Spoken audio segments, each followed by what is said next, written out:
ভারত শুধু স্বৈরাচার হাসিনার সঙ্গে বন্ধুত্ব চায়, বলছেন রিজভী। নির্বাচন কখন হবে জানালেন প্রধান উপদেষ্টা। জানাবো শেখ হাসিনা দেশে ফিরবেন কবে, এমন প্রশ্নে রয়টার্সকে যা বললেন জয়। এবং সর্বশেষ জানাবো কুষ্টিয়ায় ডাম্প ট্রাক মাহেন্দ্রর মুখোমুখি সংঘর্ষে পুলিশ সহ নিহত 2। দর্শক শুনছিলেন সংবাদ শিরোনাম, এখন বিস্তারিত। নির্বাচন কখন হবে জানালেন প্রধান উপদেষ্টা। অন্তর্বর্তী সরকারের প্রধান উপদেষ্টা ডক্টর মোহাম্মদ ইউনূস সাধারণ নির্বাচনের তারিখ কখন ঘোষণা করা হবে সেটির একটি ধারণা দিয়েছেন। তিনি বলেছেন, যখন সবাই একটি রাজনৈতিক ঐকমত্য পৌঁছাবে এবং ভোটার তালিকা প্রস্তুত হবে তখন নির্বাচন তারিখ ঘোষণা হবে। এর আগে প্রয়োজনীয় সব সংস্কার করা হবে। যুক্তরাষ্ট্রের স্থানীয় সময় মঙ্গলবার আন্তর্জাতিক মুদ্রা তহবিলের পরিচালক ক্রিস্টালিনা জর্জিয়েভার সঙ্গে বৈঠকে এমন তথ্য জানান ডক্টর মোহাম্মদ ইউনূস। তিনি IMF এর প্রেসিডেন্টকে বলেন, অন্তর্বর্তী সরকারের 6টি কমিশন গঠন করেছে। এসব কমিশনের কাজ হলো নির্বাচন, বেসামরিক প্রশাসন, পুলিশ, বিচার বিভাগ, দুর্নীতি বিরোধী ব্যবস্থা এবং সংবিধানের প্রয়োজনীয় সংস্কারগুলো খুঁজে বের করা এবং সেগুলো সরকারকে অবহিত করা। এই কমিশনের দেওয়া প্রস্তাব সম্পর্কে রাজনৈতিক দলগুলোর সঙ্গে আলোচনা করা হবে বলে জানিয়েছেন প্রধান উপদেষ্টা। এরপর যখন সবাই সংস্কারগুলো নিয়ে ঐকমত্য পৌঁছাবে এবং ভোটার তালিকা চূড়ান্ত হয়ে যাবে তখনই নির্বাচনের তারিখ ঘোষণা করা হবে। আন্তর্জাতিক মুদ্রা তহবিলের প্রেসিডেন্ট এবং সংস্কারের প্রতি সমর্থন জানিয়েছেন এবং ইঙ্গিত দিয়েছেন বাংলাদেশ সরকারকে দেওয়া আর্থিক সহায়তার পরিমাণ বৃদ্ধি করতে পারেন তারা। তিনি প্রফেসর ইউনূসকে জানান, ইতিমধ্যে ঢাকায় তাদের একটি দল গেছে এবং দলটি পরিস্থিতি পর্যবেক্ষণ করছে। এরপর তাদের পর্যবেক্ষণ নিয়ে আগামী মাসে IMF এর পরিচালনা পরিষদ বৈঠকে বসবে। জাতিসংঘের সাধারণ পরিষদের অধিবেশনে অংশ নিতে এখন যুক্তরাষ্ট্রের নিউ ইয়র্কে আছেন প্রধান উপদেষ্টা। তিনি সেখানে মার্কিন প্রেসিডেন্ট জো বাইডেন সহ আন্তর্জাতিক সংস্কার প্রধানদের সঙ্গে বৈঠক করেছেন। শেখ হাসিনা দেশে ফিরবেন কবে, এমন প্রশ্নে রয়টার্সকে যা বললেন জয়। ছাত্র জনতার উত্তোলন আন্দোলনের মাধ্যমে বাংলাদেশে ক্ষমতাচ্যুত প্রধানমন্ত্রী শেখ হাসিনার ছেলে সজীব অজয় জয় মঙ্গলবার 24 সেপ্টেম্বর বার্তা সংস্থায় রয়টার্সের মুখোমুখি হয়েছিলেন। সেখান থেকে প্রশ্ন করা হয় তার মা ভারত থেকে কবে দেশে ফিরতে পারবেন। এমন প্রশ্নের জবাবে জয় বলেন, নিজের দেশে ফেরার বিষয়টি নির্ভর করছে শেখ হাসিনার উপরেই। এ সময় জয় দাবি করেন, আওয়ামী লীগ ছাড়া প্রকৃত সংস্কার এবং অংশগ্রহণমূলক নির্বাচন অসম্ভব। তাই এই প্রক্রিয়ায় সাবেক প্রধানমন্ত্রী শেখ হাসিনার দলকে সম্পৃক্ত করার আহ্বান জানিয়েছেন তিনি। ওই সাক্ষাৎকারে আওয়ামী লীগের নতুন এই অবস্থানের কথা স্পষ্ট করেন জয়। বাংলাদেশ সেনাবাহিনীর প্রধান জেনারেল ওয়াকারুজ্জামান 18 মাসের মধ্যে নতুন নির্বাচন আয়োজনে অন্তর্বর্তী সরকারকে সমর্থনের যে কথা বলেছেন তাতে সন্তোষ প্রকাশ করেন সজীব অজয় জয়। সাক্ষাৎকারে 18 মাসের সময়সীমাকে প্রত্যাশার চেয়ে অনেক দেরি বলে উল্লেখ করলেও তিনি এমনিতেই খুশি বলে জানান। তিনি এটা উল্লেখ করেন যে তার দল আওয়ামী লীগ ছাড়া প্রকৃত সংস্কার এবং নির্বাচন অসম্ভব। গত 5 আগস্ট ছাত্র জনতার অভ্যুত্থানের মুখে হাসিনা পালিয়ে যাওয়ার পর পুলিশ বাহিনীতে অচল অবস্থা তৈরি হলে সেনাবাহিনী স্থিতিশীলতা বজায় রাখতে কাজ শুরু করে। সেনাপ্রধান জানিয়েছেন তিনি প্রতি সপ্তাহে অন্তর্বর্তী সরকার প্রধানের সঙ্গে এ বিষয়ে আলাপের জন্য দেখা করেন। রয়টার্স তাদের প্রতিবেদনে উল্লেখ করে যে ডক্টর মোহাম্মদ ইউনূসের নেতৃত্বে অন্তর্বর্তী সরকার নির্বাচনের আগে বিচার বিভাগ, পুলিশ এবং আর্থিক প্রতিষ্ঠানের সংস্কারের প্রতিশ্রুতি দিয়েছে, তবে এই কাজ শেষ করার জন্য কোনো তারিখ নির্ধারণ করেনি। ইউনূসের কার্যালয় জানিয়েছে সরকারের গঠন করা 6টি সংস্কার প্যানেলের সুপারিশ পাওয়ার পর রাজনৈতিক দলগুলোর সঙ্গে আলোচনা করা হবে। সবাই সংস্কার বিষয়ে একমত পোষণ করলে এবং ভোটের তালিকা তৈরি হলে ভোটের তারিখ ঘোষণা করা হবে। সজীব অজয় জয় বলেন, আমার অন্তত এখন একটি প্রত্যাশিত সময়সীমা আছে জেনে আমি খুশি হব। তবে আমরা এই নাটক আগেও দেখেছি, যেখানে একটি অসাংবিধানিক অনির্বাচিত সরকার সংস্কারের প্রতিশ্রুতি দেয় এবং এরপর পরিস্থিতি আরও খারাপ হয়। হাসিনার সাবেক উপদেষ্টা তিনি নিজে অথবা অন্তর্বর্তী সরকারের কেউ কারোর সঙ্গে আলোচনার ব্যাপারে যোগাযোগ করেনি। সবচেয়ে পুরনো ও বৃহত্তম রাজনৈতিক দলকে বাদ দিয়ে বৈধ সংস্কার ও নির্বাচন করা অসম্ভব। নির্বাচনী সংস্কার প্যানেলের প্রধান বদিউল আলম মজুমদার বলেন, নির্বাচন বিষয়ে আওয়ামী লীগের সঙ্গে কোনো সংলাপ হবে কিনা সেটা সরকারের উপর নির্ভর করছে। হাসিনা কবে দেশে ফিরতে পারেন তা জানতে চাইলে জয় বলেন, এটি তার উপর নির্ভর করছে। এই মুহূর্তে আমি আমার দলের লোকদের নিরাপদ রাখতে চাই, তাই আমি ইউনূস সরকারের হাতে নেতাকর্মীদের উপর চালানো নৃশংসতা সম্পর্কে আন্তর্জাতিক সচেতনতা বাড়াতে চাই।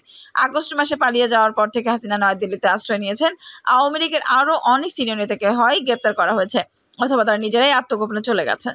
জয় সাক্ষাৎকারে অভিযোগ করেন, হাসিনার পতনের পর থেকে আওয়ামী লীগের অনেক নেতাকর্মীকে হত্যা করা হয়েছে। জয়ের অভিযোগ ব্যাপারে জানতে চেয়ে রয়টার্সের পক্ষ থেকে যোগাযোগ করা হলেও অন্তর্বর্তী সরকারের প্রতিনিধিরা জয়ের বিবৃতির ব্যাপারে কোনো মন্তব্য করেননি।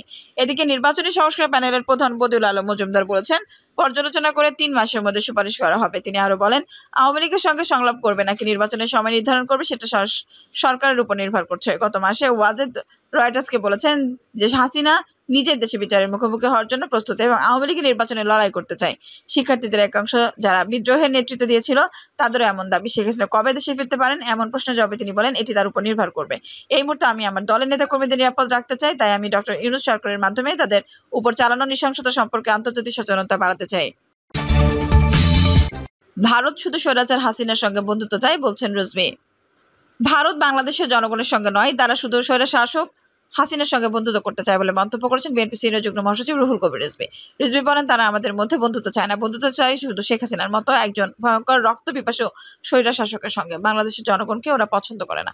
শেখ হাসিনা থাকলে বাংলাদেশে তারা মাতব্বরি করতে পারে, আধিপত্য বিস্তার করতে পারে। ভারতে ইলিশ পাঠানো নিয়ে একজন উপদেষ্টা বক্তব্য প্রসঙ্গে তিনি বলেন, এখানে আবেগ দিয়ে কথা বললে তো হবে না, আমি এই নিয়ে বলতে পারি। বাঙালি জনগোষ্ঠী ভারতেও আছে, তাদের প্রধান ধর্মীয় উৎসব হলো দুর্গাপূজা। এই সময় ইলিশ মাছ একটা বড় উপাদান হিসেবে কাজ করে। আমরা জানি, আমরা কোনোদিনই ইলিশ মাছ রপ্তানিতে বাধা দেইনি। আমরা নিজেরাই মাঝারি থেকে ছোট ইলিশে 800 থেকে 2000 টাকা দিয়ে কিনি। বাড়তি দাম মেনে নিয়েও আমরা কিন্তু ইলিশ রপ্তানি করি। আমাদের অর্থ উপদেষ্টা আবেগের প্রশ্নের কথা বলেছেন। একই সময় যখন আমরা দেখেছি ভারতের স্বরাষ্ট্রমন্ত্রী বলছেন, সীমান্তে বাংলাদেশি কাউকে দেখলে পা উপরের দিকে ঝুলিয়ে রেখে শাস্তি দেওয়া হবে, তখন তো আমাদের মধ্যে আবেগ তৈরি হবে। খালেদা জিয়া দেশের সার্বভৌমত্বের প্রশ্নে কখনো আপোষ করেননি মন্তব্য করে দলের এই মুখপাত্র বলেন, দেশের সার্বভৌমত্বের প্রশ্ন তিনি কখনো আপোষ করেননি। আমাদের গোটা জাতি তো নিজ দেশ নিজ রাষ্ট্রের বিষয়ে অত্যন্ত আবেগপ্রবণ। যে সময় আপনারা ইলিশ মাছ রপ্তানির কথা বলেছেন, রপ্তানি হতেই পারে, কিন্তু যখন ভারতের স্বরাষ্ট্রমন্ত্রী ঝুলিয়ে রাখার কথা বলেন, তখন আমি কেন বলবো না আমার ইলিশ মাছ দেব না? তিনি বলেন, আমদানি রপ্তানি বাণিজ্য তো সবসময় হয়ে এসেছে, কিন্তু আবেগ তখনই আসে যখন আমাদের সঙ্গে কৃতদাসের মতো আচরণ করে। তখন তো আমরা বলবোই, আমরা ইলিশ মাছ কেন দেব? পেঁয়াজ আমরা আমদানি করি ভারত থেকে। ভারত যখন সংকট হয় তখন তো তারা পেঁয়াজ রপ্তানি বন্ধ করে দেয়, রপ্তানির উপর শুল্ক বাড়িয়ে দেয়। তারা কিন্তু আমাদের 1 ইঞ্চিও ছাড় দেয় না। নির্বাচন কমিশনের প্রয়োজনীয় সংস্কারের মাধ্যমে অবাধ সুষ্ঠু নির্বাচন করতে বেশি সময় লাগার কথা নয়, এমন মন্তব্য করেন রিজভী। তিনি বলেন, সংবিধানে যা তারা আওয়ামী লীগ কেটে নিজেদের মতো করে একটা মুড়ির ঠোঙা বানিয়েছিল। এখন রাষ্ট্রীয় সংবিধানের আসল সারমর্ম জনগণের নাগরিক অধিকার। অবাধ সুষ্ঠু নির্বাচন করার জন্য নির্বাচন কমিশনকে যতটুকু ক্ষমতা দেওয়ার দরকার এবং নির্বাচন কমিশনের যতটুকু স্বাধীনতা নিশ্চিত করা দরকার, সেই সমস্ত প্রয়োজনীয় সংস্কার করতে বেশি সময় লাগার কথা না। কুষ্টিয়ায় ডাম ট্রাক মাহেন্দ্রের মুখোমুখি সংঘর্ষে পুলিশ সহ নিহত 2। কুষ্টিয়ায় কুমারখালীতে ডাম ট্রাক ও যাত্রীবাহী মাহেন্দ্র গাড়ির মুখোমুখি সংঘর্ষে 2 জন নিহত হয়েছেন। এদের মধ্যে একজন পুলিশের উপপরিদর্শক ও অপরজন মসজিদের ইমাম।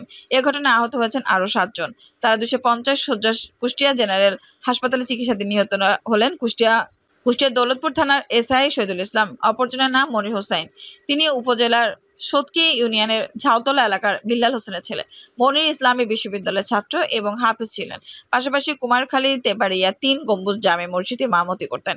কুষ্টিয়া হাইওয়ে পুলিশ ও প্রত্যক্ষদর্শী সূত্রে জানা গেছে, কুষ্টিয়া থেকে ছেড়ে আসা যাত্রীবাহী মহেন্দ্রা এবং রাজবাড়ী থেকে আসা একটি ডাম ট্রাক কালুর মোড় এলাকায় পৌঁছালে মুখোমুখি সংঘর্ষ হয়। এতে মহেন্দ্রা দুমড়ে মুচড়ে যায় এবং চালক সহ 9 যাত্রী গুরুতর আহত হন। পরে স্থানীয়রা তাদের উদ্ধার করে কুষ্টিয়া জেনারেল হাসপাতালে নিয়ে যান। সেখানে চিকিৎসাধীন অবস্থায় 2 জন মারা যান। প্রত্যক্ষদর্শী হারুনুর রশিদ হারুন বলেন, ট্রাক ও যাত্রীবাহী মহেন্দ্র গাড়ির মুখোমুখি সংঘর্ষে দুর্ঘটনাটি ঘটে। এতে 9 জন গুরুতর আহত হন। পরে তাদের হাসপাতালে পাঠানো হয়। কুষ্টিয়া হাইওয়ে পুলিশের ওসি আকুল চন্দ্র বিশ্বাস বলেন, ট্রাক ও মহেন্দ্র গাড়িটি জব্দ করা হয়েছে। এ বিষয়ে আইনগত ব্যবস্থা প্রক্রিয়াধীন। দর্শক, এই ছিল এখনকার সর্বশেষ সংবাদ। নিউজটি ভালো লাগলে অবশ্যই একটা লাইক দিন, কমেন্টে আপনার মূল্যবান মতামত জানান। সবসময় আমাদের পাশে থাকতে সাবস্ক্রাইব করে বেল বাটনটি অন করে রাখুন। ধন্যবাদ।